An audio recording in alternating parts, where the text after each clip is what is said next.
તો સુરતના ડુમ્મસની 2000 કરોડની બજાર કિંમત ધરાવતી સરકારી પડતર જમીનના કૌભાંડમાં સ્ટેટ વિજિલન્સ કમિશન બાદ તકેદારી આયોગ દ્વારા તપાસ શરૂ કરવામાં આવી। ડુમ્મસ ખાતે આવેલા સરકારી પડતર જમીનમાં ગેરકાયદેસર રીતે ગણોત્યાનું નામ દાખલ કરાયું હતું। આ મામલે કોંગ્રેસ પ્રદેશ મહામંત્રી દર્શન નાયકે ગાંધીનગર એસીબીને ફરિયાદ કરી હતી। ત્યારે એસીબી વિભાગની તપાસ બાદ તકેદારી અયોગ્ય દ્વારા પણ દિશામાં તપાસ હાથ ધરાઈ છે। તેમજ યોગ્ય તપાસ થાય તો કેટલાક રાજકીય વર્ગ ધરાવતા નેતાઓના નામ પણ સામે આવે તેવી સંભાવના વ્યક્ત કરવામાં આવી છે।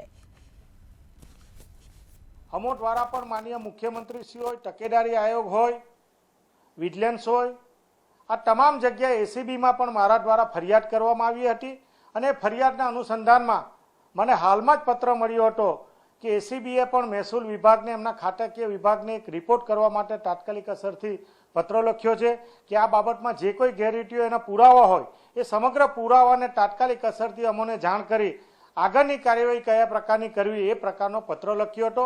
એવો જ પત્ર તકેદારી આયોગે પણ એ વિભાગને લખીને વિનંતી કરી છે કે આમાં મોટા પાયે જે કોઈ ભ્રષ્ટાચાર થયો હોય, આર્થિક લેવાદેવ થયો હોય, ખાતાકીય કોઈ એમણે ગેરરીતિ કરી હોય એ સમગ્ર બાબતનો અહેવાલ મંગાવવામાં આવ્યો છે।